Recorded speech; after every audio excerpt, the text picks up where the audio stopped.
Good evening, everybody. Welcome to another edition of the Hidden Agenda. We've got with us tonight Commissioner Jack Johnson, who's actually running for Alderman in position 4. We're going to mix things up a little bit tonight compared to what we've always done. We've normally had these questions, and it's been the same thing we've asked everybody. And Jack shared a lot of information on his page. I know he shared posts on the taxpayers page as well. So he's kind of already laid it out there to answer quite a bit of those questions, and in comment section as well. But so what we're going to do is we're just going to kind of have a conversation, and kind of let Jack lead the things along the way. We'll ask some questions. If you guys got any questions, again, feel free to post them in the comments or shoot me a text or a message. I'll take and check it as quick as I can. Do not call. I won't be able to answer the phone when we're obviously we're kind of going live here, but we're going to take and I'm going to let Jack introduce himself and give you a little background on him, on where he's at, and then we'll just launch into a conversation and see where it goes. All righty. Good evening, everybody. My name is James. Thank you for having me on. I'm presently a county commissioner, but I am running for the city spot, Alderman 4, position 4. I'm trying to get my phone to come up on the hidden agenda, and it's not working like it's going to. But if anybody has any questions, please ask me or ask James. He'll forward them to me. I started my political career as city mayor of Lexington. I wouldn't advise anybody that ever plans to go into politics, do not start as a mayor. That's not a good place to start. Get you some experience before you go on there. I also served 12 years on the Board of Aldermen. Really enjoyed that. I'm in my 3rd year as county commissioner, and I have one more year to go, but due to a state law that was passed earlier this year, no person will be allowed to serve in 2 elected positions at once. I would be grandfathered in until the 1st of September next year, but I have already told the county mayor that if I get elected to the Board of Aldermen, that I will resign from the county commission on September the 1st this year. All righty. Is the audio getting better now? I've actually brought it up quite a bit, and I'm not peaking anywhere, so I guess we're all right. I'm still trying to get my phone work. Everybody hearing all right out there? All righty. I've kind of got it. All righty, we got it good. Here we go. Please do not call in. Can't answer questions on the phone. Anyway, I've got somebody calling in. I'm maybe answering a question, but we're not going to worry about that right now since we're live. All right, everybody seems to be doing all right now. Thank you guys for chiming in on that there. I think we headed down from Gordon's event because it was kind of loud in there. We're trying to get rid of some of the background noise. But anyway, property taxes. Nobody likes them. I have never voted for a property tax, and I never will. This all started in, I believe it was in 2022, when the city had to. They didn't have to. They took I say they because I voted no. Took $1.7 million out of the rainy day fund. Almost $1 million of that was to hire 9, I believe, employees because we could no longer get the inmates to ride. I think now I think every department is fully employed. I don't think we need anybody else. These property taxes are hurting everybody. My property tax has increased 48% from last year, and I know some of y'all have seen the same thing. Same thing has happened to utilities. The utility bill has gone up 38%. This is my personal. And electric bill has gone up 29%. Now I know TVA in 2023 and 24 they raised their rates. That's a pass-through rate. LES doesn't get any of that money. It just goes straight through to TVA. But that amounts to 9.75%. That's a long way from 29%. I hope they're using this money wisely. I think our utility departments are doing good. The only complaint I hear about the utility department is, and I'm quoting, everybody is driving a truck. Now, I know everybody's not driving a truck, but I have to agree I think there are too many trucks out there. I think there are too many trucks being taken home.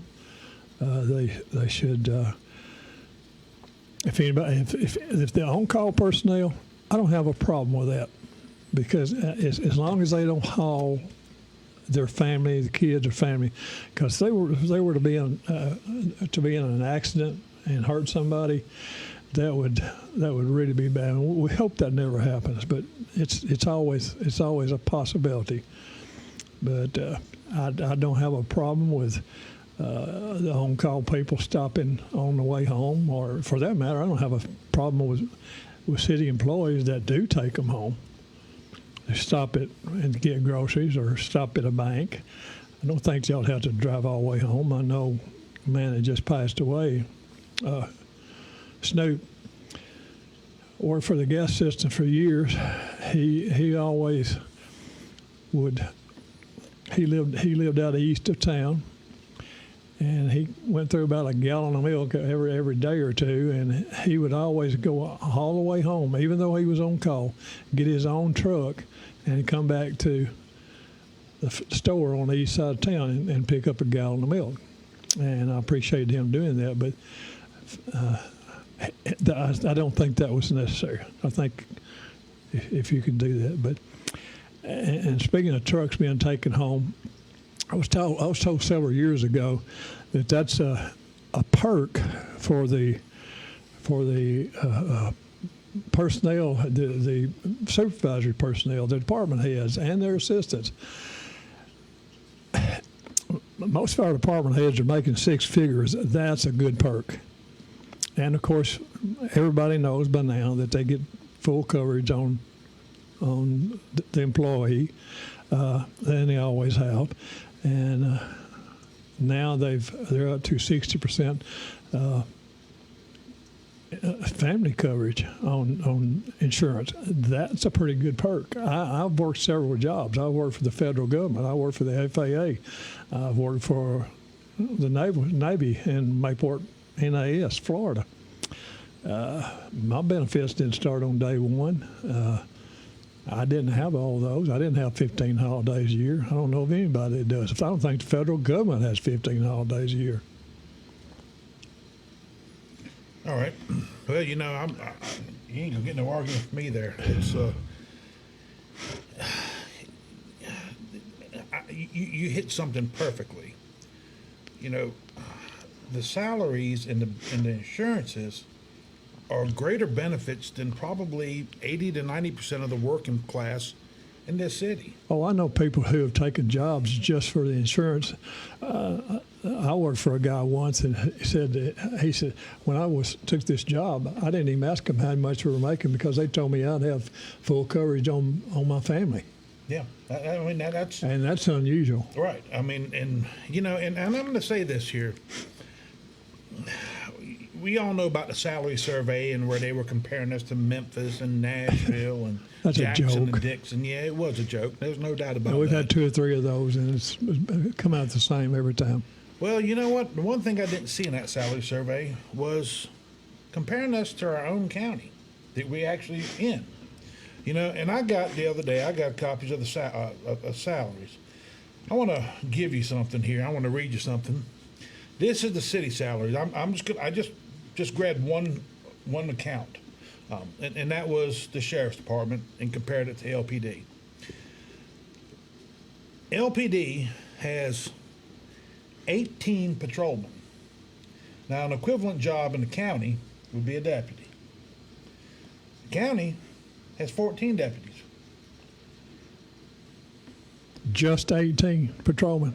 That's what they're showing in their salaries and their Well, salaries, and this was current as of August 7th. Okay, these the lieutenants and the captains, I think they also patrol. Okay, I'm not so sure. then that means there's more. I'm looking at titles here. Is what I'm looking at. I'm going to compare. Okay. There's more patrolmen, just patrolmen, than we have deputies in the county.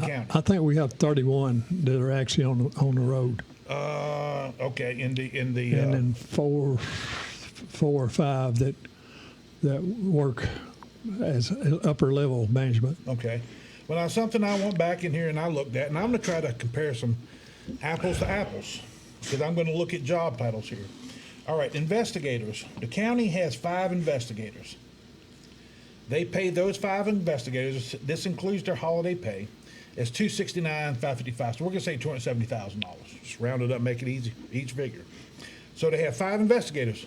They're paying $270,000 for all 5 of those investigators. $270,000.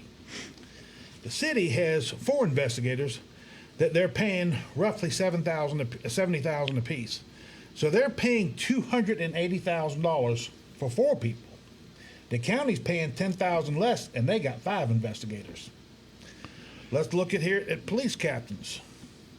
There's 2 captains in the sheriff's department, and there's 2 captains in the police department.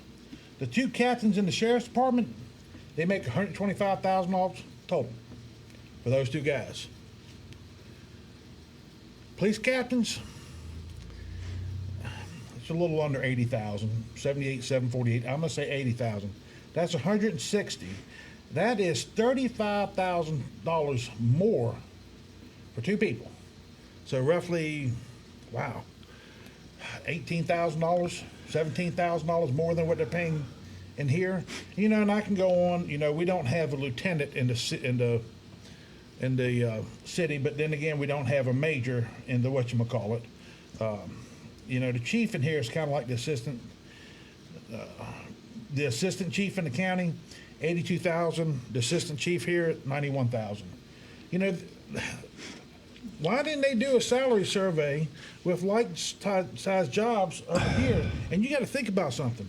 The sheriff's department, they cover a hell of a lot more ground than what LPD does. I can't remember how many square miles the county is, but the city is 12 square miles, and you've got.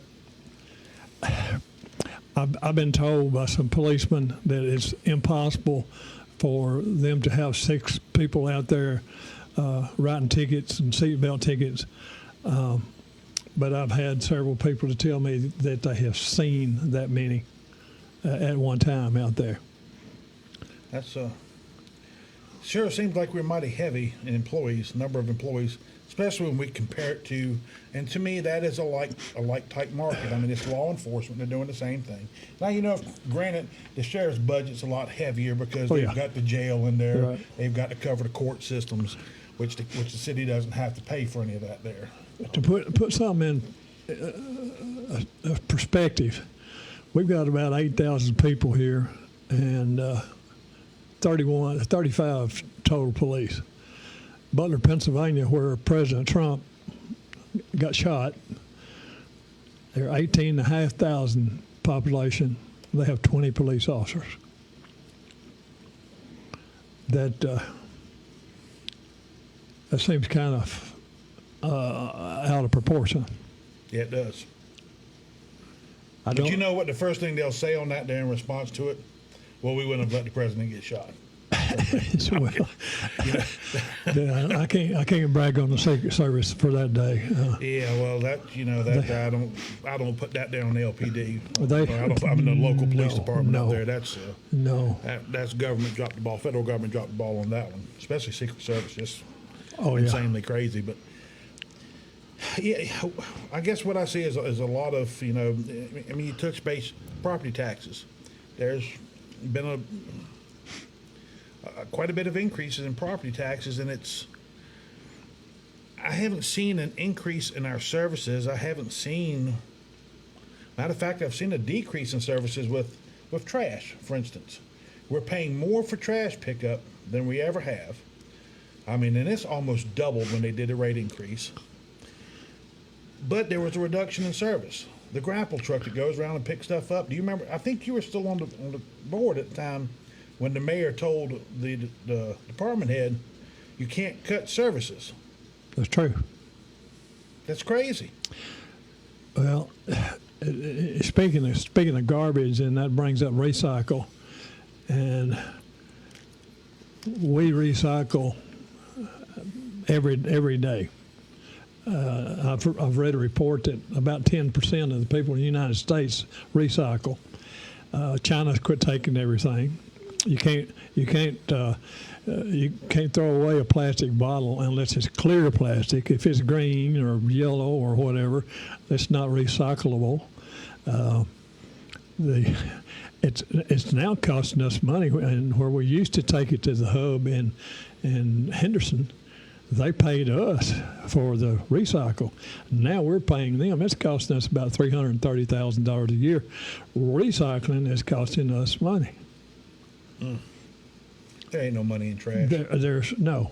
It's just not any money. And speaking of that, this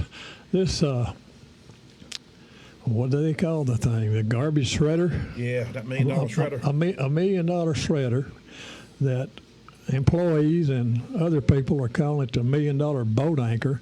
All I've heard about it is it'll eat up a telephone pole in a heartbeat. Well, I don't know of anybody that keeps telephone poles and hauls them to the street or even has them laying around. But all they can say about it is it eats up a telephone pole really, really quick, but they won't pick up wood in the city anymore because all that does is just fill up the landfills quicker, and I understand that.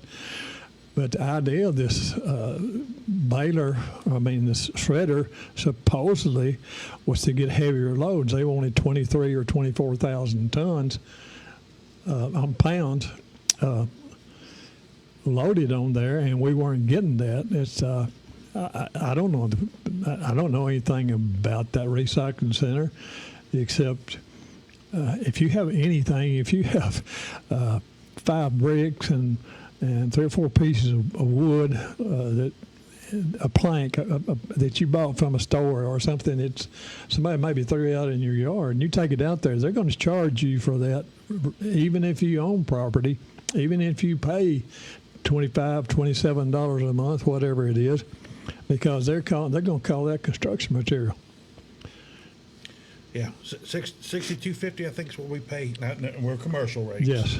But for a garbage can, about like you use in your bathroom. Well, no, we got this big, Oh yeah, but humongous tan color trash can, and I'm sorry, but I'm not going to put, no. we don't have an alleyway where they come back and pick up trash.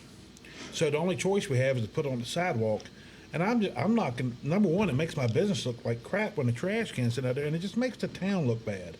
Whoever came up with that idea, and where the city has failed there, is they have not figured out any way, especially as much money as they're generating from solid waste, they should be able to figure out a way to keep our downtown cluttered with trash cans. I mean, Well, there used to be some sitting here on South Main and North Main, all around the court square. But the thing that I saw and still see, people will throw trash down right beside the garbage can. The biggest trash you were throwing, and you look at all these crosswalks out here, the nice things that were done when the downtown beautification project was done. You can probably pick up 250 cigarette butts in 10 minutes. We've got a bench out the front, and I argued I did not want it, and they still put it out in front of our business. And every day I'm picking up trash. I've got the point where, the cigarette butts, I don't worry about them anymore. If the city didn't want to work with me, because what happens is people sit there, they have a cigarette, and I used to smoke. I used to sit out on that bench. You know that. Oh, yeah. But, one thing I never did was military. Right. Field strip, bring it in. Strip, yeah. That's right. Bring it back in, throw it in the trash. Put it in your pocket. Yep. Yeah. I never put cigarette butts out there, but, the city's just not being, they get this money and they tout these projects, but then there's no maintenance on the backside of it. There's no way they're not doing anything to take care of anything. It's just, oh, we got this here, we can tout it. Yeah, we got us a new grant and we got some new sidewalks, and they don't take care of them afterwards. I wasn't in office when the downtown beautification project, maybe at the very end when I got reelected. I think that's first started in 2000, was first discussed in 2001, and it may have completed in 2005. But it looks good. It looks really good. The chamber does a great job of making it look great. One of the things I hear complaining about that, my mind's going 100 miles an hour now, but the ice skating rink, the county gave $32,500.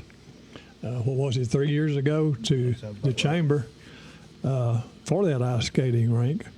It was probably dangerous to have it on there. I know Mayor McCready talked about moving it over to the Main Street side, but from my understanding, it's been set up down at the fairgrounds, which is out of the way. That does need to be in a high visibility location. Yes, it does, because I'm sure most people don't know about the guy who jumped the fence and grabbed a child. Yeah. Yeah, because there was a lot involved in that there, and nothing was ever put in the paper about it. And of course, LPD never puts anything out about anything negative that happens here. Well, the guy did get caught. I mean, he got from it was up there at the very corner, over to where Regions Bank is where they had it. And they got him by the time he got to the corner of the sidewalk over here in the intersection of Natchez Trace and Main Street over by the Princess Theater. They tackled him there and subdued him, but he actually jumped the fence, went onto the ice skating rink, and grabbed a child. I don't know what happened. I never did know the story behind that. What happened there? Yeah, we never got any information on it. Well, the police turned a lot of things over to the Highway Patrol or the TBI, and it seems like neither of those are forthcoming with any information. And we just don't get anything. No. We just don't get it. We don't know what's going on in our own community. We're all nosy. We all like to know what's going on. Yeah, that's true. It's if you pass a wreck, people are going slow because they want to look at the gore and all that. I drove an ambulance for a year and a half, and I don't want to look at it anymore. Rubbernecking. Yeah. That's normal. There's a questions part came up. How do you hold them accountable for doing the jobs we pay for? Now, I'm assuming this is in regards to city employees. I agree with everybody else. I think this ought to be on a basis, merit basis. Most industry does a 3-month evaluation. My experience is with AutoZone. They would do a 3-month evaluation, which really didn't mean anything if there was shortcomings in what the employee was doing.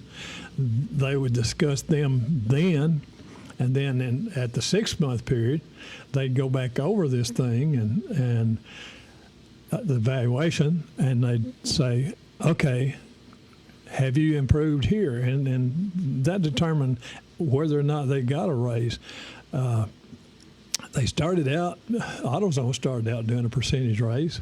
I worked in maintenance, and I really liked it because I was making more money per hour than everybody else.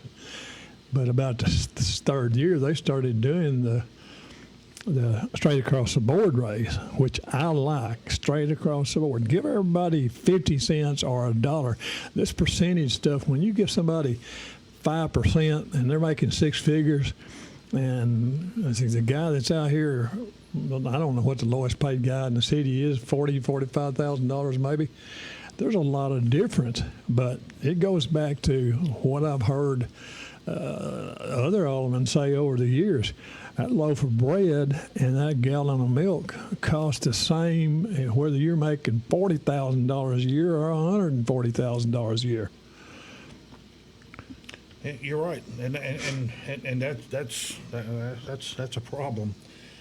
I just had somebody text in that made the comment. Hold on a second here. I'm actually getting a reply right now because I'm asking.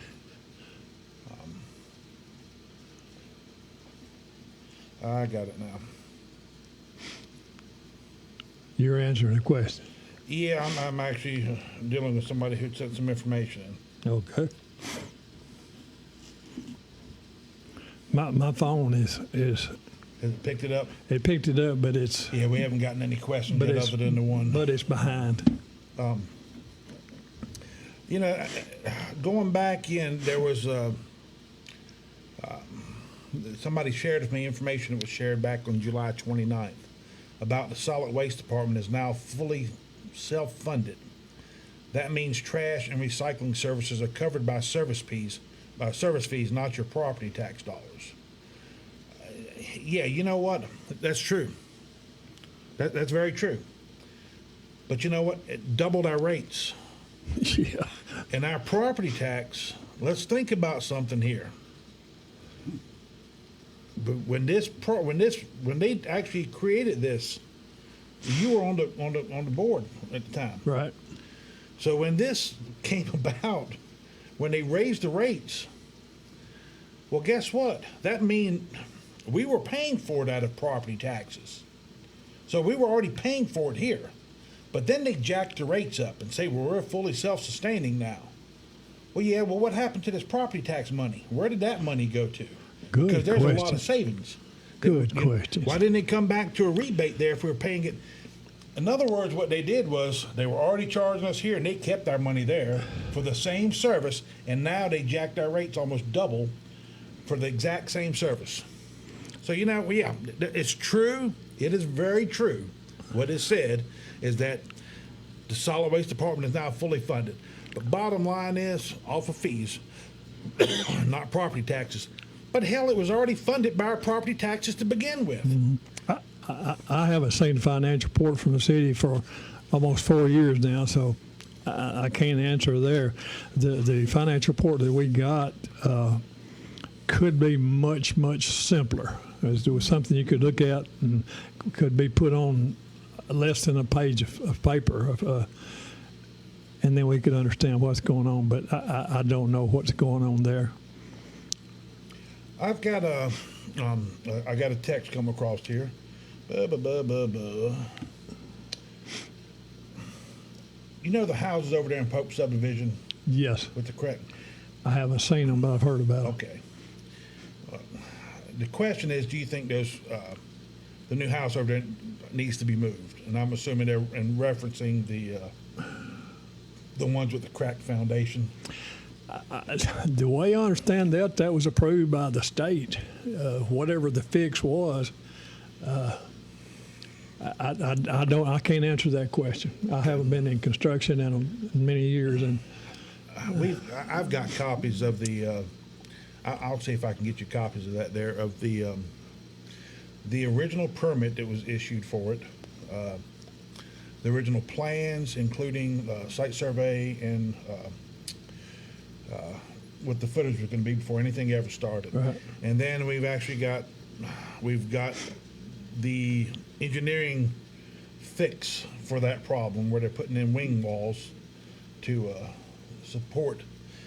In other words, where that tall wall is going up this way here, they're coming at an angle and they're putting wing walls. Okay. And I think they're not even halfway up, but it's a support wall. right, keeps it from caving all the way in. Right. And I guess where the design point of that was, whatever has already shifted in the backfill isn't going to shift anymore.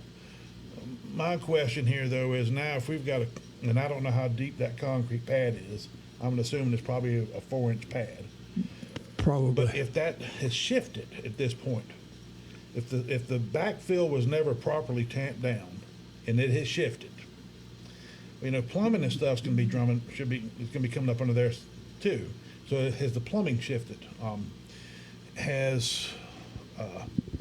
Is there now a gap in between the concrete pad and the backfill? I mean, there's questions that needs to be asked there to me. That would be a question for the city inspector and fire inspector. I don't know if I can get much. Well, I don't. I know that they are brothers, the contractor and the inspector, but I trust both of them.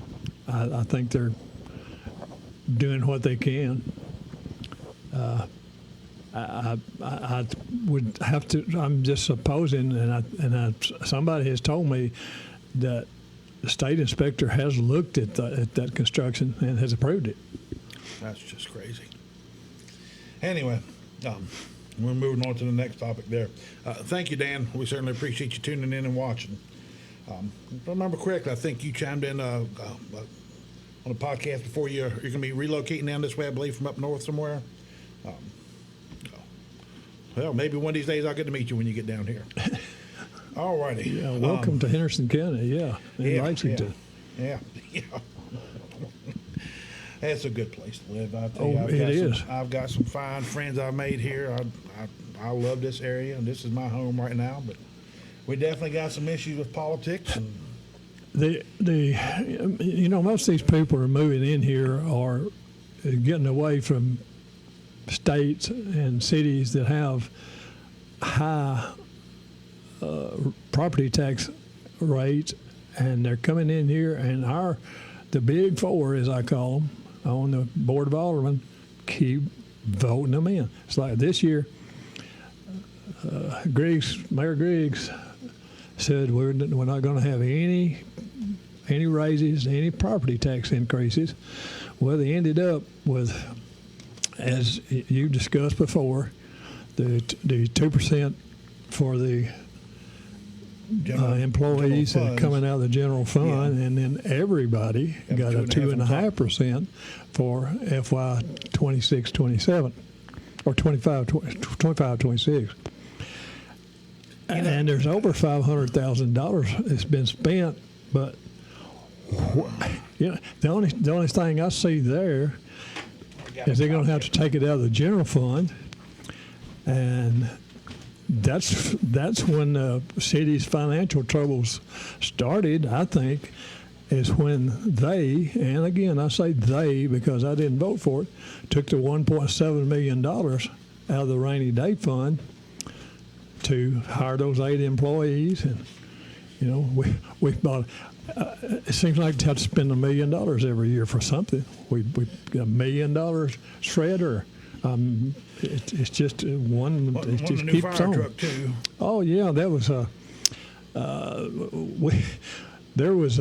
we had 5 pumpers, and one of them wasn't quite up to snuff, for want of a better term. But the state inspector that comes in here and tests those didn't fail it. So I think it was going to cost $30,000, or I don't remember the cost to repair that truck, and they were going to vote on whether to repair it or buy one for, what was it, $800,000? Or 9, I believe it was. $900,000. So they voted to buy the one for $900,000 and to repair the other one. So Well, and let me tell you, there is something that the police chief brought up, / fire chief, about emissions. I think it's phase 3 that's coming in 2027 through the EPA, and it's going to be, this is part of the greenhouse gas emissions initiative pushed through, I believe, under Obama. that may or may not happen, though. Right. But that's where they were looking at, is because of the emissions, and something about an engine costing $100,000. And what it is, they're trying to phase into electric vehicles, even on heavy equipment like whatchamacallit. The problem with it is, and I've done some research on this here a while back when all that was being discussed, there is This is Diet Coke, folks. Diet Coke. all right. Yes, Diet Coke. I smell the brown liquor. They're pushing for, and this is the stuff that befuddles me about our government to even consider this here. They're getting away from the diesel engines. You know, they started the DEF fluid thing. Right. Now they're getting away from diesel engines, but they're going to be using a diesel engine to run the pumps. So they can use an electric motor to get to and from the call, and then a diesel engine from there to run the pumps once they're actually on site. I mean, what the hell's the point? I understand that the Blue Oval is kind of on hold right now. I haven't talked to Donnie Little down at Southern Concrete. I know they've at least one of the concrete pours down there. They've poured over 1 million yards of concrete so far. But I was talking to a young man the other day that is a heavy equipment operator, bulldozers, dirt pans, just all of it. He was working down there, and he said the horn or whistle or whatever he called it, he said it blew. An announcement was everybody get in everybody, every worker on site, get in the middle aisle. And they did. And they said ICE hauled off 3 busloads of illegals from down there. And I'm just wondering if that's what shut it down. Well, you know, for those who have not familiar with the town of Mason, Tennessee, Mason got the comptroller went down to Mason when Blue Oval City starts coming about, because Mason had some. We think we got it bad as politicians over there. They were doing stuff so bad, and the comptroller let it go for 20 years. You know, they get to see the audits just like everybody else does. They're lucky they kept their charter. Yeah. But the fact is, after 20 years, and I'm sorry, but I don't believe in coincidences. After 20 years of issues, now with Blue Oval City coming down, oh, here comes the comptroller. We're going to revoke your charter. The state's going to take over. You know, and I'm sorry. But I know what the comptroller's down there. There's a lot of money to be made down there in Mason because of its proximity to whatchamacallit. The only thing they got going is a barbecue place that's been famous for years and a prison. Yeah, well, now hold on a second. Now I think the prison had closed because Oh, this really? this is the newest thing that's going on. Either okay. it may not have closed, but I think it's changing hands. All right. Just this week, they had a special call meeting. They did not give the mandatory 48 hours notification of the meeting. I think the city attorney got all the information together late Monday, and they had the meeting on Tuesday. So they had a special called meeting, and what they're doing is they 7 commissioners present for a quorum. 4 voted. Core Civic is going to take over the prison. Okay. So Core Civic's taking over prison. So even though they had the meeting illegal because they didn't give the mandatory 48-hour notice, they took in voted 4-3 to accept it.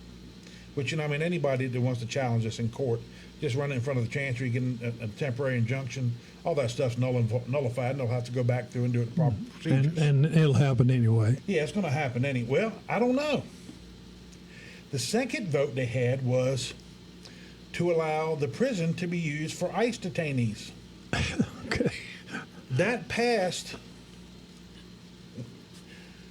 7 members were there. The first one passed 4 to nothing, because 3 abstained. In the vote for the ICE detention, they say it passed 3 to nothing because 4 abstained. That's. You got to have the majority of the quorum. We've already been through this here with the county. Oh, yeah. So, this is just more stuff that goes on. So we're not the only ones, just so you guys know that. There is, no. I don't know if you call that a ray of sunshine, but we'll deal with it. I did go back through the budget and looked. You are right, 497,000.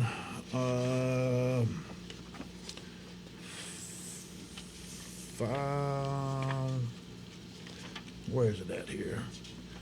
$497,000 is where they're gonna, where's their shortfall from balancing the budget. So they'll pull that money from somewhere else. So That'd have to be the rainy day fund.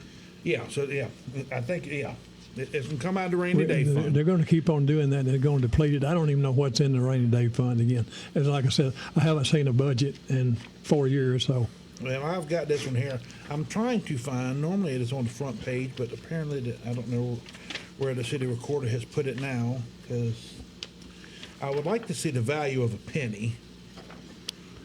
It's, And I don't remember. I know in the county it's a little over $26,000. actually, no, in the city it's a little over 26. County somewhere around 63. County's up pretty good. Okay. Oh, that's okay. Yeah, and I Yeah, don't- it is. It is a little over 26,000, and that may have changed with this budget.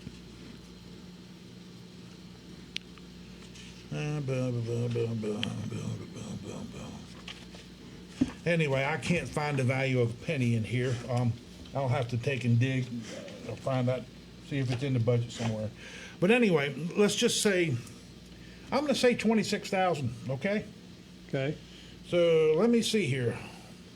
$497,000. Now I got to remember here, 2.5%. I think that was 2% for the catching up from last year, and 2.5% for in pay raises for this year. So everybody that was funded out of the general fund is going to get 4.5%, Right. and the people funded out of the utilities, the utility workers, are going to get 2.5. So let's take a look here. 497 divided by 26,000. That is 19 cents. So, unless we keep pulling this money out of rainy day funds, or we find some cuts, which I have never seen a cut done in the budget. I ain't seen it. No. So if we either find a cut, which we know is not going to happen, and or they continue to use your savings until it's depleted, they have to raise property taxes 19 cents next year. They set this here up. We saw that coming. Now, and this here is where I'm going to say my piece on it. These salaries, the high salaries, and I'm going to tell you right now, we are top heavy in employees.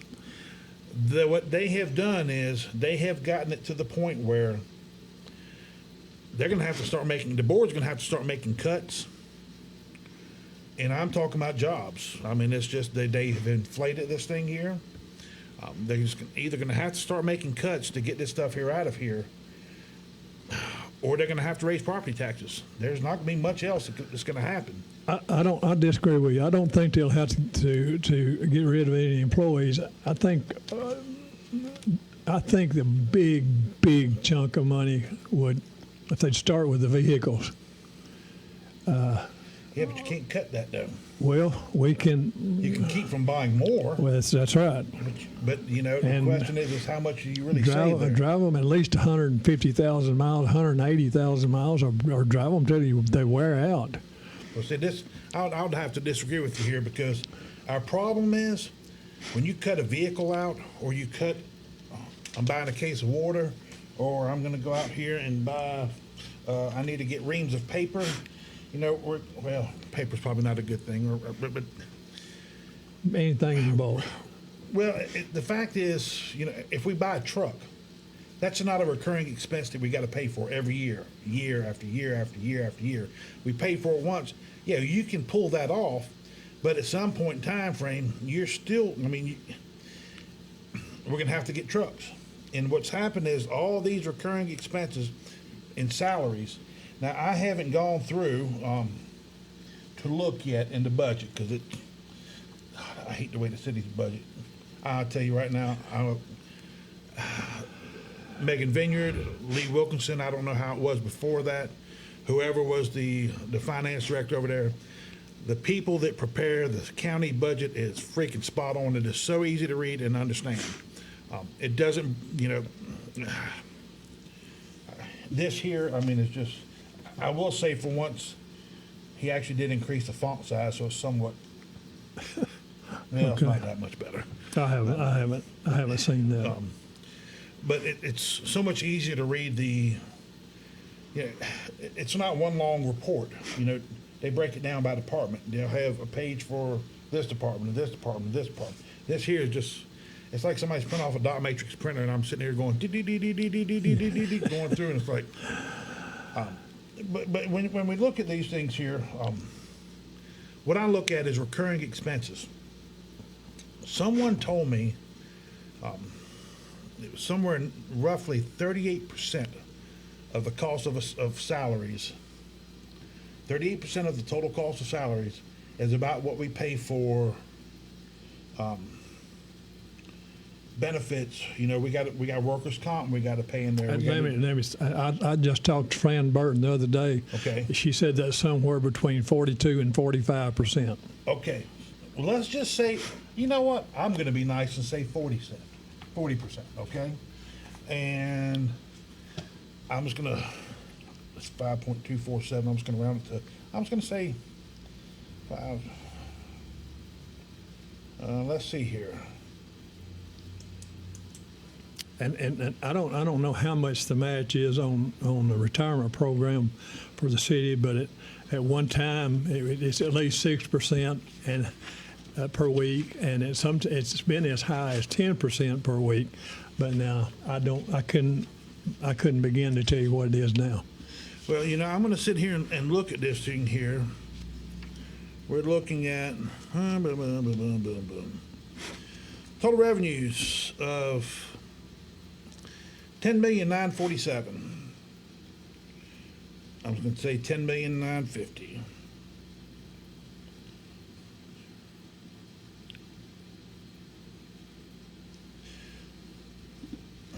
We're paying with, you know what, I'm just going to go ahead and bump it up a little bit more. We're paying roughly $5.25 million in salaries times I'll say 1.3. $7.5 million in salaries and benefits, and we take in less than 11 million. That doesn't leave much. No, it doesn't leave much at all. Minus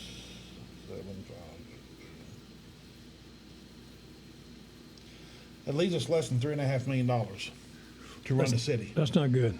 And we can't generate, with that kind of money, you can't fix problems. Hell, we just saw Dixon Street. What did they say? That they were anticipating somewhere around $2 million, and the bid came back at $5.5 million. So bottom line is, hell, we can't even fix drainage in one street. And it ain't that long of a street. I mean, when we're talking quarter mile tops. Maybe. So, I mean, we don't even have enough left over in 1 year to do that there. And yet they're constantly wanting new police cars, new fire trucks, new radios. I mean, the radios were just outrageously expensive. $3.5 million left. And then on top of that $3.5 million, before we buy anything else, we got to pay off the debt. That's tough. You know, well, I'm not even going to mention that because it's a dead issue. But it's just, you know, I'm looking at my notes here.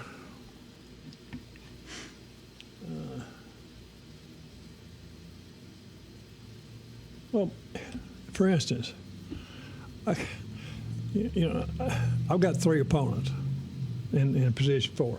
Let's just change the subject. My opponent, I don't mind calling Fred Ellis, he made the motion to increase property taxes by 74%, and that passed 4-3. So the big 4 win again, but the city would have lost again. Yet they've made that null and void and started over and came back with, was it 17 cents? And 12 cents of that went to employee raises. 15 cent is what was, 15 cent is what the property tax increase ended up being. It was stated, yeah, when we calculated it up, 12% of that 15 cent property tax increase was going to salaries. Now, hold on a second here. Now, this is where the problem gets into here. 15 cent. Now, we're talking $26,000. All right? Well, you got 3 cents left over from where you raised property taxes. Okay, 3 cents left over. At $26,000, we're talking 78, 80,000. We're talking less than 90. You know, I'll round it up and say 90 and make it sound good. And we gave more raises at the end of the year to try to catch them up from the beginning of the year. We gave more raises that just totally wiped that out and now has left us in the red, and we have to figure out a way to generate 500,000. Well, I think it's somewhere, if I remember correctly, it was, I got to go back and look, but I think out of that 500,000, I think it's going to be around about 393,000. We'll say $400,000 of that 500,000 is going to salary. Well, I have to agree with the people that were funded out of the general fund. They only got 3%, and the utility department got 5%. Honestly, and I may be shot for it, I think they deserve to get 5% at that time too. That 2.5% that they got this year, I'm all for employee raises, but not at the cost of the taxpayers, not at the cost of property tax going up. When the city gets fat and has plenty of money like we used to, I didn't have a problem voting for an employee raise. But the last 4 years, it seems like that's just what you have to do.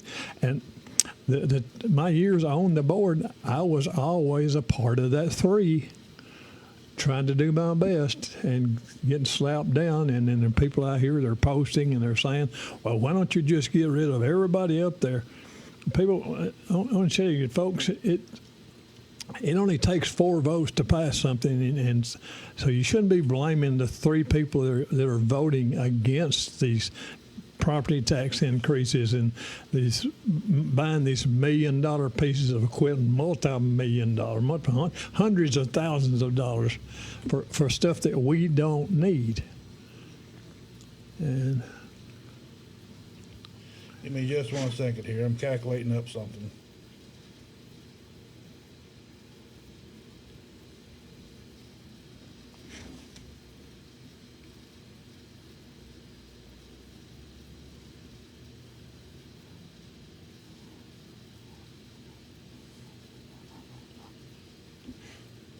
Okay.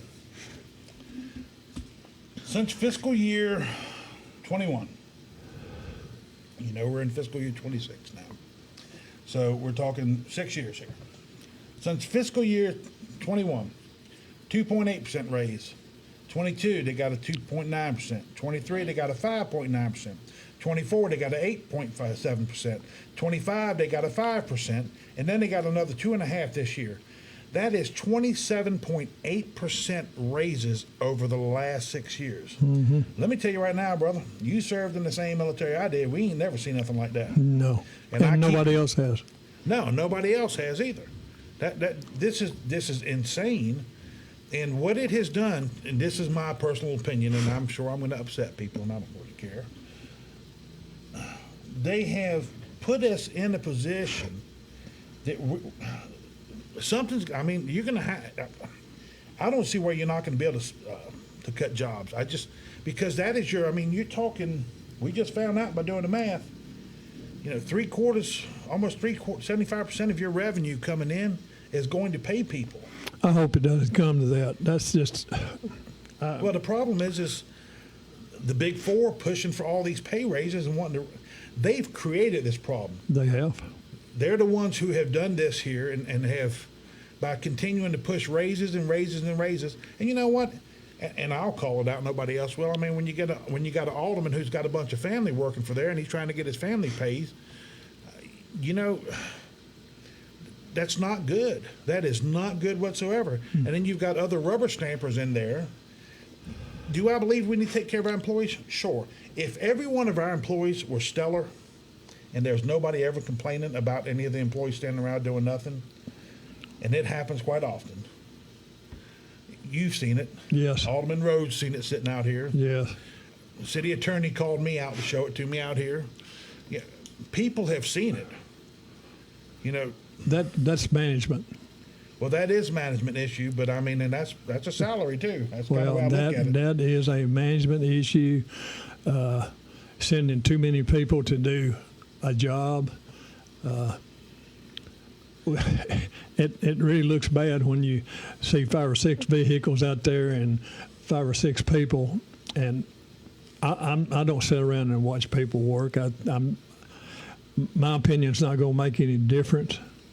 It's like I say, I was always part of the 3, and when I get elected this time, I'll still be part of the 3. It's 1 or 2 guys out there working. I get it, but there ain't no need to have 5 or 6 people out there to go replace a meter. That's crazy. Yeah. Or 3 trucks. Somebody sent me pictures of 3 public works trucks putting up a stop sign by the hospital. What in the hell do you need 3 trucks out there for, to put up a stop sign? I don't know.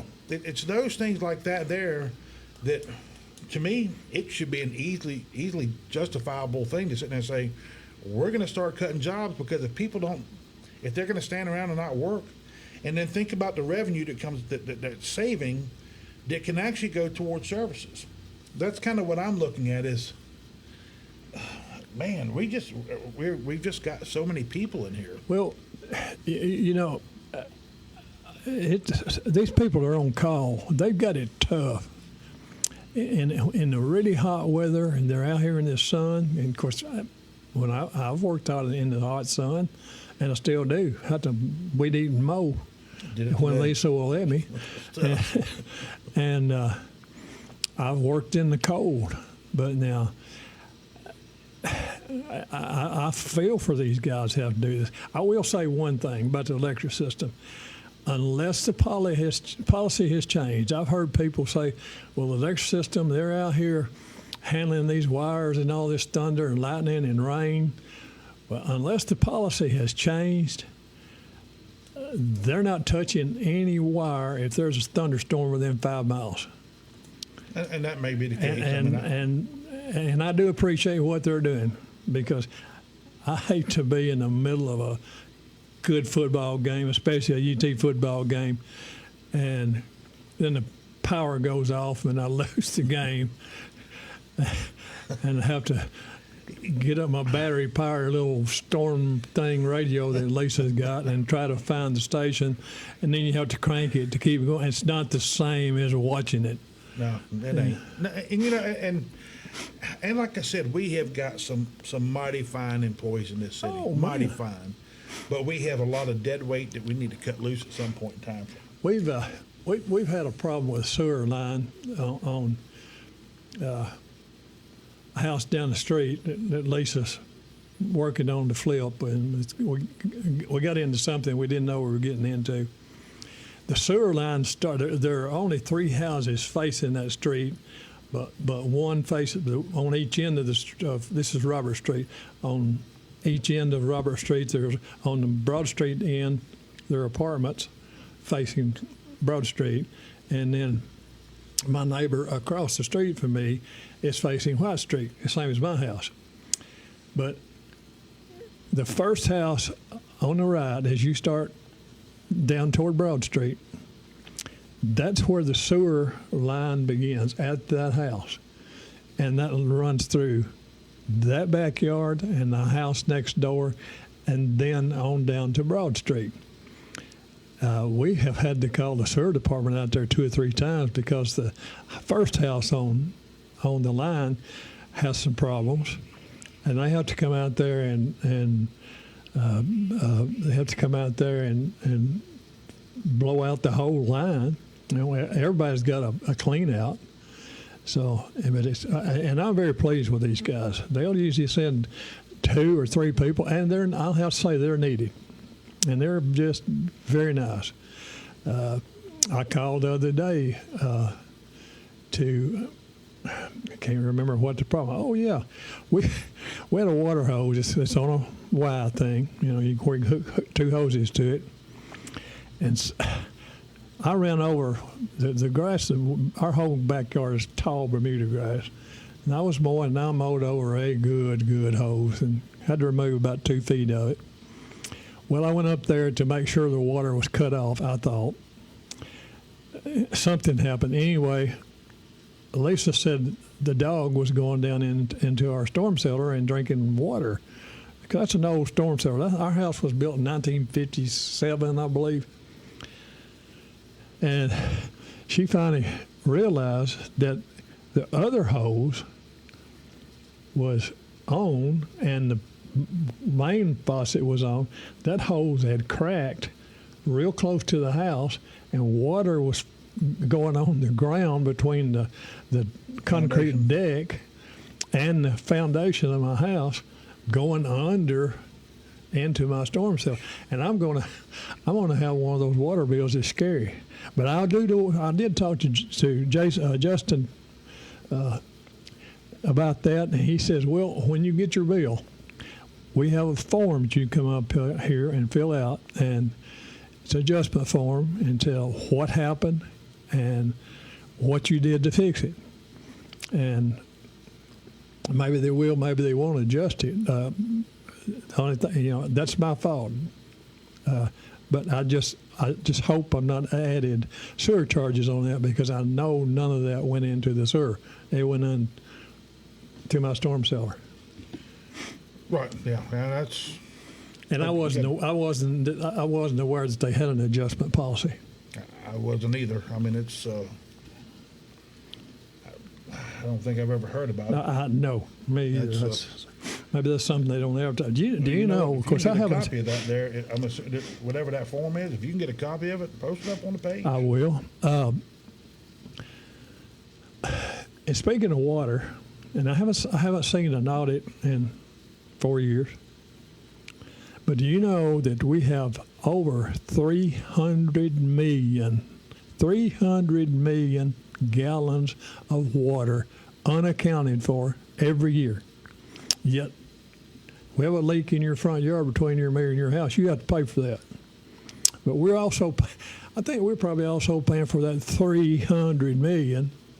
Well, yeah, I mean, that's going to be paid for in the rates. I mean, the city don't have no place where they can just sit there and say, well, we screwed up and I can go get money from. I mean, it's got to come from us. I didn't realize that until I guess it was the first audit I ever looked at, and I couldn't believe it.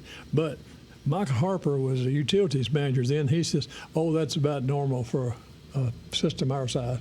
Right. Well, you talk about that there. That's obviously the ratepayers have to pay for that loss of water, Right. Which Unaccounted for. Unaccounted for. How do you lose 300 million gallons? We've got so many lines in this. When my mother and daddy built their house, they lived on the top of the hill, first hill on what's now called Old Langdon Road, just across the fence from Parkview Court.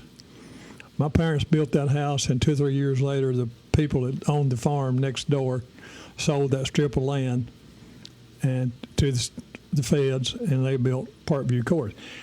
But before that, we had a 1-inch water line, 'cause it stopped at the bottom of the hill down there below that place that used to be a barber shop. If you were in the shower and somebody flushed a commode or started washing their car down at the bottom of the hill, you were in trouble. You better hope you had all the soap rinsed off. But Nah, that wouldn't bother me none. no. I want to Get know. wet. Rather than Yeah, go out Learn and to roll conserve that around. water. Go out and roll around the backyard. I'm going to come back to something that was when I talked about those houses out there in Pope subdivision being moved. That wasn't what the that's not what the question was. Okay. Apparently, there's some property out there that needs to be mowed, not moved, mowed. The grass is head high. Yeah. Kind of like my garden this year. My Lisa's garden this year. Put it on her. Well, I'm sure it's not the grass that's head high there. I'm assuming that's the corn. No, actually, it's Johnson grass, and we've never had it before. Really? Well, I remember, and you were on the board here, Nick Mock, Yes. his house down there on Montgomery, by Montgomery School. Melissa was having, that's when she was having Maverick, and they were in Chicago, and he went up there and he was gone for a while. I remember Maverick that. had problems, and so did Melissa. I think he was gone for about 3 months, and they cut his grass and they charged him a crazy amount to do it, which we went up to the board and talked about it, and they resolved it however they want it.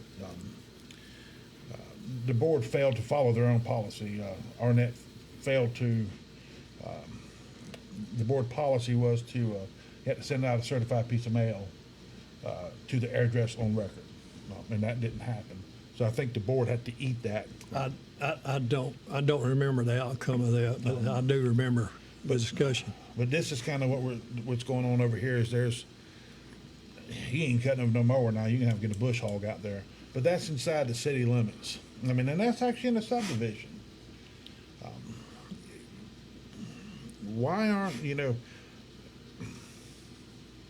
why did Nick Mock get charged for grass that wasn't head high, and then somebody else is allowed to do it? That's happening all over the city, and all the rain that we had earlier this year is still making our yard grow just ridiculously. The backyard especially.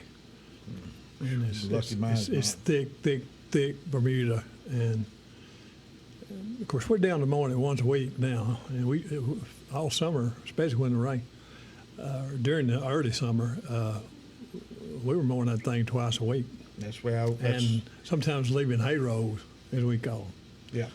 And so while we're on the subject of grass, you have talked 2 or 3 times about this an agreement with the state TDOT Yeah.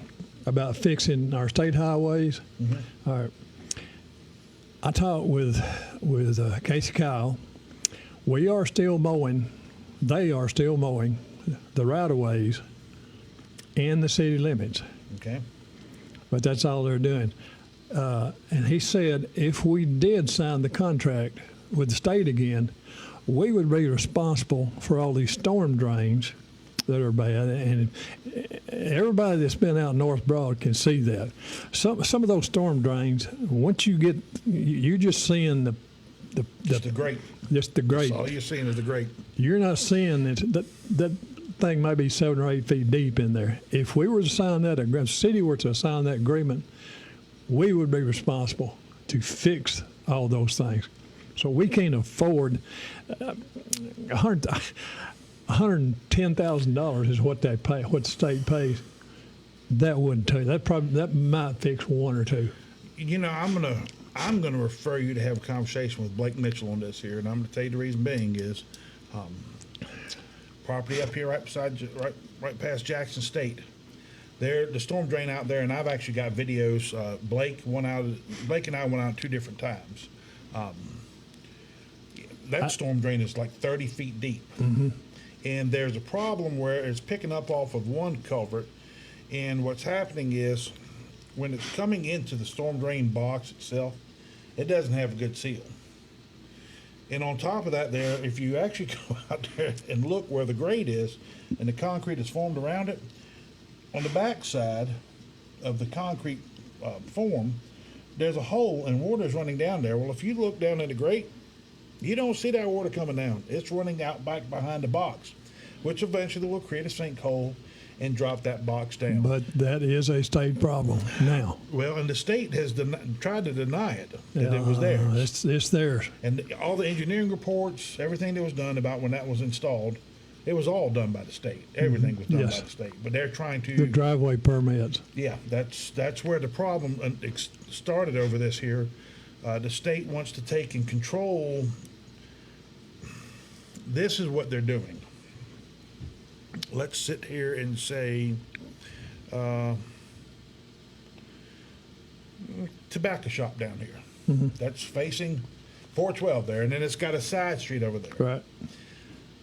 The state is controlling those access. So in other words, if that business sold, and let's just say somebody came in there to do instead of a beer and cigarette store, Just a new business. just a new business, you know, selling sandwiches. Well, now that the state considers that a change of use. So they And would then have they to can go in to that side road then. Yeah. Right, exactly. They're trying to cut off a lot of entrances on the front. That happened with the car lot that went on right there before the Helms, the used car lot. Right. Used to be a First Bank Used to be branch. First Bank, yes.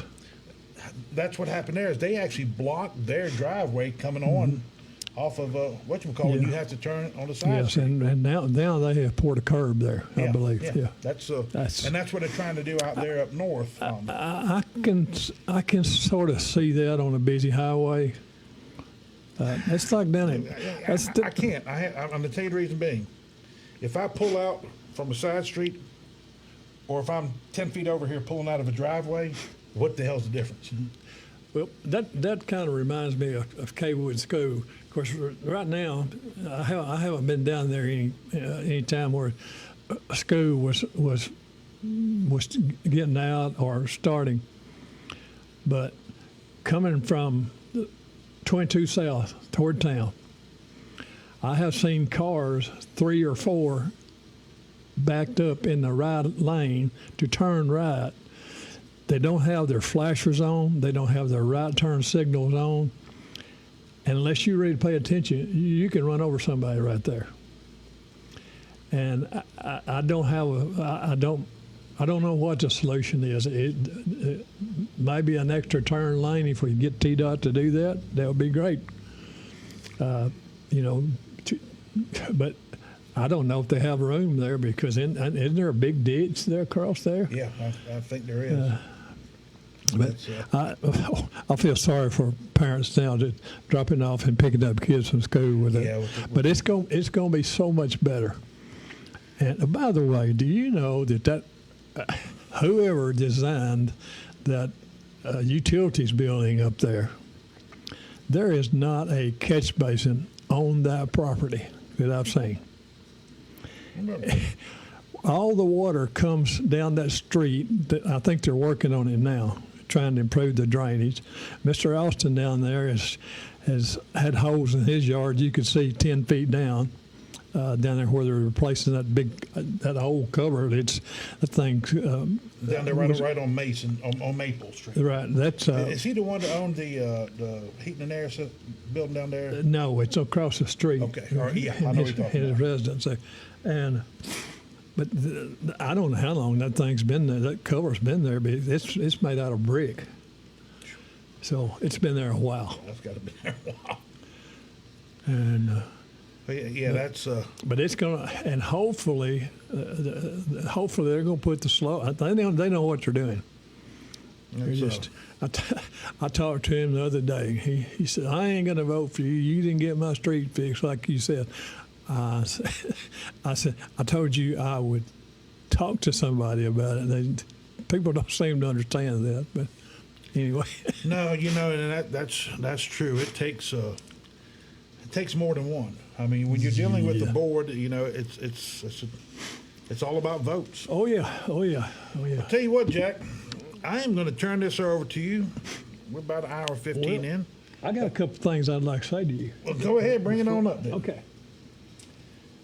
Things that go on on the board that nobody knows about. Glenn Wood used to be the fire chief, and he retired early. I think he was in his 50s, and he had 15 months time built up. So I don't know if Roger Lofton volunteered or got volunteered to fill that position for the 15 months. At the end of that 15 months, it was up to the board to hire a fire chief. And there was also in 2007, Mayor Bobby Dyer had a reorganization at the fire station. He promoted some people, demoted some people. I don't know if anybody left for whatever reason. But anyway, there was an open, while Glenn was there was an open lieutenant spot for 8 years. And I wanted to get Glenn, Lindsay, I wanted to get Lindsay put back, moved up into that lieutenant spot. At the same time, that night, there was a vote to give Roger Lofton a $10,000 bonus for filling in as fire chief. I didn't have a problem with that. But just before the vote, and that's when we were meeting in the old city hall, Sandra Woods and I were sitting side by side. She turned to me and she said, "If you don't vote to give Roger $10,000, we're not going to vote to move him into that lieutenant spot." That's the kind of thing you go through up there. And one thing you were talking about when Roger went his interim, the Public Works Division, he was still the police chief, but I don't think he got any money for it was 3 or 4 months. That's when Robbie had resigned to start his campaign for county mayor. You talk about a $10,000 bonus. I think that's what I heard is he was given to do that there, to fill in on that position. I don't have a problem with that. I wouldn't have a problem with that either. But it's just the fact that I felt like I was made to vote for it. Well, that's it. That's what she's part of the Big Four. You know that. Yeah, of course. It's the strong arming that goes on around here, and that happens quite a bit. There's threats, dangling things over everybody's head. There are issues. I mean, it is what it is. What else you got you want to go over? Another thing that, and anybody that's been on your page or Facebook has seen, I'm advocating for a tax freeze. Qualifications for that, as far as I can dig into it, you have to be 65, and it has to be the residence you reside in. You have to be 65 with an income not more than $36,730 a year, and it frees your taxes at the current rate. And the only way that can be raised if you do improvements to your home which would increase the value, or move to another home. And then it would have to, they'd have to look at that. Now, make sure I'm clear on this here. Now, the state comes down and does a reappraisal. Right. Every 5 years, I think, is our cycle, right? I think they may have changed that to 4, I Well, believe. they were trying to shorten it up, I think, to every 2 or 3. Yeah. But now, when that reappraisal comes down and you haven't done any improvements to your house, you're going to have to pay what the reappraisal is? I don't know about that. That would be a question. That'd be a good question. I can find that out tomorrow. Yeah, because that would be something that would that would play a part, because there's a lot of people. I'm going to say this here. I had a friend of mine, when all the reappraisals come down, there was I believe it was 57%. But don't quote me on that there. I'd have to go back and dig back through notes on it, and it's been a while back at this point. But there was a threshold point. They called me, and they're like, "Man, my house just went from like $495 to $850." Yeah. And I can't afford to keep paying taxes like that. I said, "Guess what? Your property taxes are going down." "Well, how do you figure that?" I said, "Because you didn't meet the percentage. There is a percentage that it has to hit before it starts going up." Now, this here was a $500,000 house, and it went up to $900,000. And they paid less property taxes. Yet we see people over here who had $150,000 houses go up to $400,000 houses, and they started paying a lot more property taxes. Yes. That's one of the things that kind of bugged me here in all this thing here, is I'm starting to look at it as the higher dollar price houses up here, they weren't getting hit as hard as the people down here, the middle income class, the working class that's providing it. And that put them in a severe bind. And then on top of that there, the city did, it was 18.74%. It should be around about 16.5 cents. After the equalized rate came down from the state, I think there's around about 16.5 cents of property tax. And then the following year, they get another 15-cent hit on them. Then we got the solid waste rates have gone almost double. The utility rates have just increased through the roof. And you know what? They're not getting all this freaking increase. I mean, when somebody is on a fixed income, I'm going to just use an 8.7%. Was one of the years. But let's just say 2% cost of living. Now, because here's where we get into percentages. If you're on fixed income and you make Social Security, you're making $2,000 a month, $24,000 a year. Well, 2% of that there is what? $48, $480? Okay. Well, that's how much you've gone up. But when you're having to pay more, and when you get down to that there, that money only stretches so far. Well, when you're now having to pay for somebody else's salary that's going to get bumped up, and then you got to pay for more utility rates that's going to get bumped up, and then you got to pay for more trash pickup that's going to get bumped. And guess what? With the trash, if you decide, hey, you know what? I don't need the trash. Tough. We get billed from Lexington Utilities, but they piggyback solid waste into that there. Totally different departments. Right. That's Public Works. That's a problem there. People don't have any option to sit there. I mean, so if you want to have water, you're going to pay that money for that damn trash. You bet. Well, I don't have an answer for that. There are people out here that have just really, I had somebody, brought up here, right here, good, they filled up the swimming pool, and they got to pay sewer rates too. Yeah. Even though that's not going in the sewer system. Exactly. I didn't know they had to do that. Yeah. Or, well, no, I'm going to tell you. You can opt to have another meter, another water meter. Yeah. yard meter, a yard meter put in to do just the pool. just a pool or Wash your this car. way, Yeah. stuff like that, where you're not putting it back in the. Right. But now you're paying another bill, and it's like it's crazy. You know, there's, and correct me if I'm wrong. Does anybody go around and read meters anymore? They're supposed to be read every meter is supposed to be read. I believe it's in an 18-month period.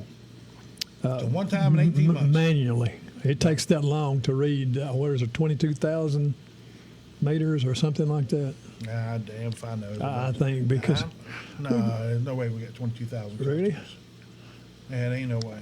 I don't we know. only got 28,000 people in the county. Now, granted, they're going elsewhere. yeah, that's I was, I don't see. No. Around about 10,000.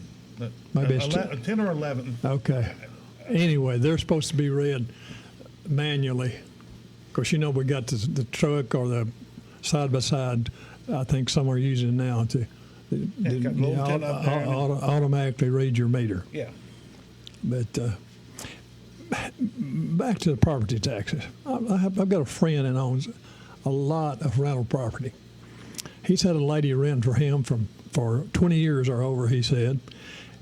And I forgot if he said her rent is $400 or $450 a month. And he says, I can't raise it. So she's drawing $680 a month. Now, that leaves her $230. Pay for everything else. $230 to get everything. Right. Probably on her medicine. Medicine, food, all utilities. That's a great thing because the churches that I think I saw today that the Methodist Church gives away food every week, and I don't know the Pentecostal Church gives food away, but I don't know how often. All these churches, I believe, have food kitchens that you can get food, and that's a great thing. It is. Oh, there's no doubt about it. It's one of the great community services that we have here. But, we still got to look at this thing. That's a lot. I mean, $230 a month. I mean, you got to think. I mean, that's. I don't know how one person can live on it. And that's not including their utilities. No. I mean, they can't afford when the whatchamacallit doubled. But it's easier for people who's got money to sit up there and press the button and say, yep, we'll rubber stamp that and make it happen, and we'll give raises. Mm-hmm. Yeah, it's just, it's tough. That's true. One other thing I got is, and I think it's pretty common knowledge now, is about the charter change that was made in 2023. I was on that board. We voted to let the mayor vote in the event of a tie. And what else was it we voted on? It was a tie-breaking vote for the mayor. I can't remember what the other one was. Oh. It was something. But anyway, the Mayor Griggs, took. We only passed two changes. Mayor Griggs went to MTAS, had them write a letter to the comptroller's office to add that we would have a city manager, and Cody Wood. So when he came back, we voted yes, and that passed. You can put that on us for voting yes, for not looking back, but there has to be an element. There has to be trust.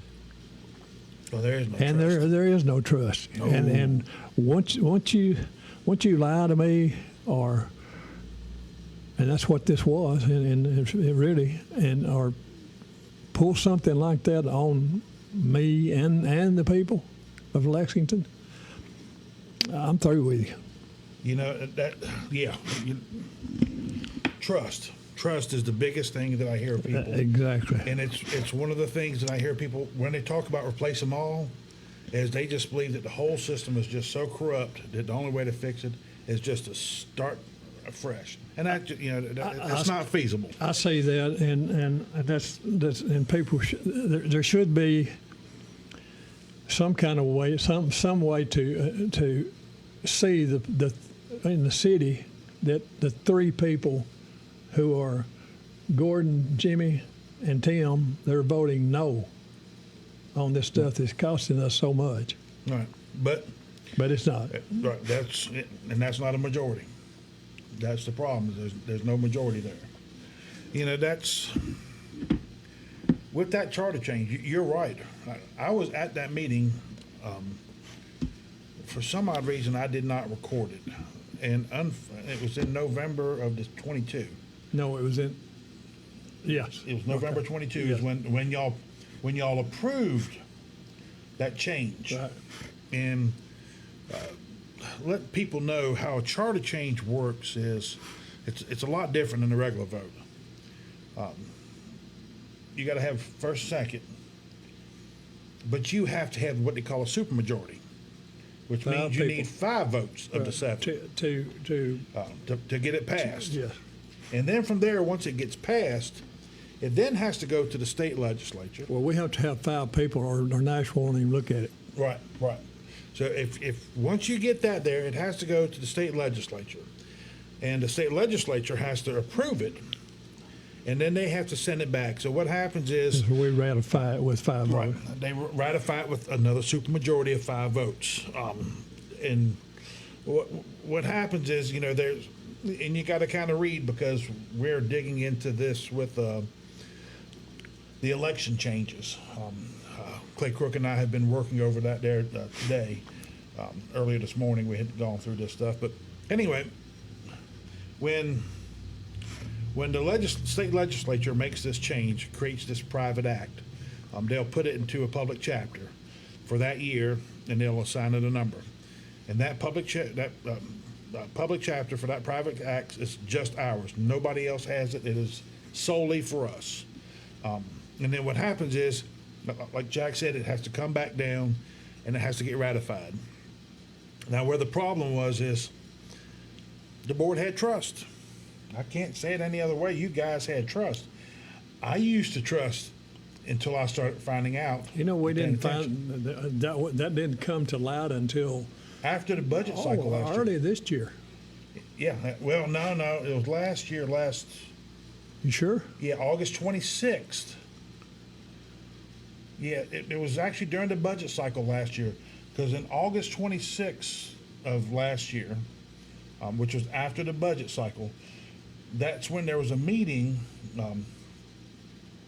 and I believe that's where Gordon brought, the MTAS guy came in to talk. That's right.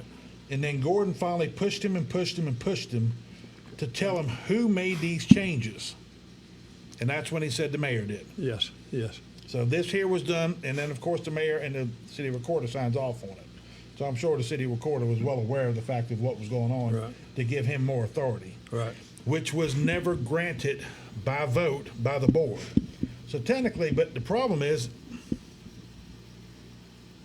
even though they didn't vote this change, and the mayor did go back in there, the alderman was responsible to catch it, and the email sent to them before it went to the state legislature, and when it came back to ratify. What the alderman did was just, they trusted the mayor to tell them the truth. They trusted the city recorder to tell them the truth, and you weren't being told the truth. Nope. And that is, that's kind of the reason being. It's serious. Anything else you want to go over? No. You want to make a sales pitch to them? Sure. Well, I'll tell you what, I'm going to step away and let you do your pitch. Okay. Thank you to James for having this. Thank everybody for watching. I hope there's a bunch of people out there watching this tonight. One thing James didn't ask me tonight was which party I lean toward. I am a conservative Republican. That's how I lean. I am very qualified to fill this position for alderman. I have experience. I have the desire.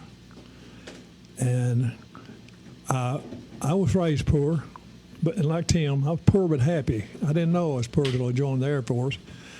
But I haven't forgotten those days. Some of these people on the Board of Aldermen now, and two of the big four that I can definitely say, they have forgotten their raising. They were forgotten that they were poor.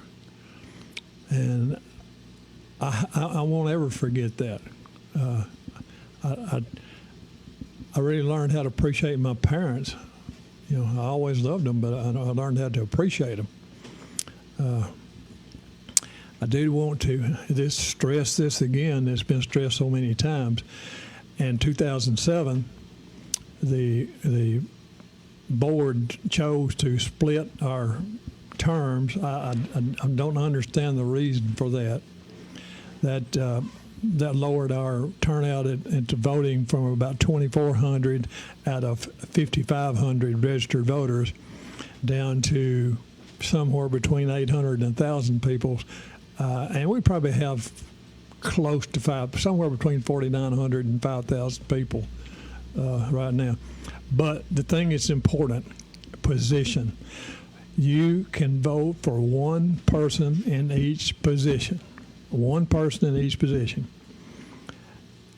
And don't let anybody tell you any different. I have people asking me what district I live in, what are you my, I've had people call me and say, "Are you my alderman?" Yes, I am your alderman.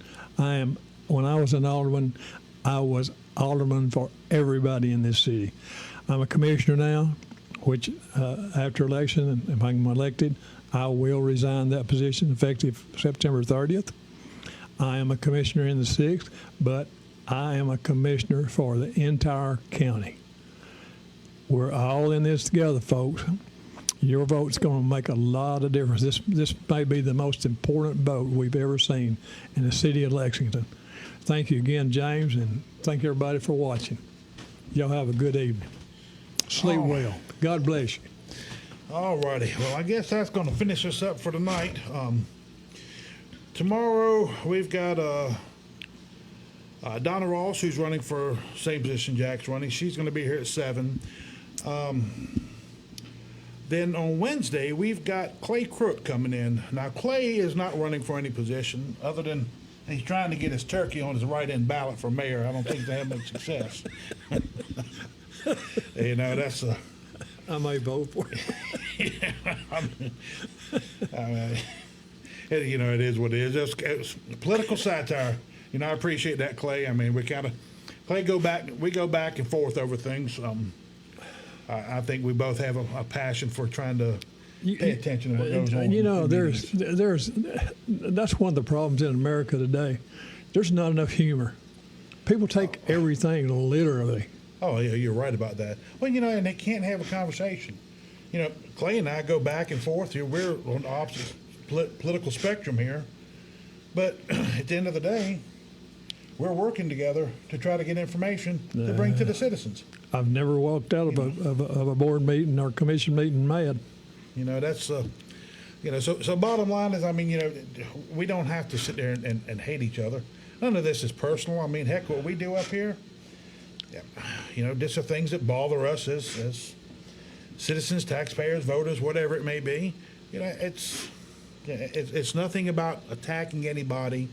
You know what? And if it comes across that way, you know what? Yeah, I can't help how anybody else feels. You know, that goes on them. But anyway, getting back to close this thing here off. Tomorrow night we got Donna Ross, 7 o'clock. Clay and I think, are set up for 7. And we'll probably go ahead and do 7 because a lot of people we know, we get a lot of people who jump in and watch the video. I get so many people telling me they watch it first thing in the morning, and watching the numbers, I can see that happening. And then Thursday, we're going to finish off this week with Jimmy White, and he is currently the alderman in position 5 and is running for his seat one more time. And then from there, that's... if anybody else decides to come at this point here, Andy Anderson has not come on the show, Fred Ellis, Jeff Griggs, nor Ernest Thomas Jr. We've reached out and have not had any replies, so about coming on. You know, the door is still open to them. You know, we can try to accommodate their schedule the best thing we could, you know, if they want to come on. But Anyway, that's where we are with that there. Next Monday will be the city board meeting. Now, we will be live streaming that. And if history serves, I anticipate the auditor being, because it's normally in August is when he shows up. So I expect the auditor to be there, and we'll get an audit report of how the cities, how they fared in the It'll last. be on the agenda. Probably. Yeah, we'll see We'll that. find out here Friday what the agenda is, unless for some reason, miraculously, they take and get the agenda out to us beforehand. But anyway, we will be doing that there, and then probably sometime next week, we're going to do a recap of the city meeting, and we still got to go back over the Henderson County Planning Commission meeting. I have posted numerous times inviting any member of the Planning Commission from the Henderson County Planning Commission and the mayor to come on the hidden agenda. We catch grief about, well, you're not sharing the right information, you're not putting this out, you're not putting that out. Well, here it is. There's a seat right there. Come on the show and tell the people everything that's going on.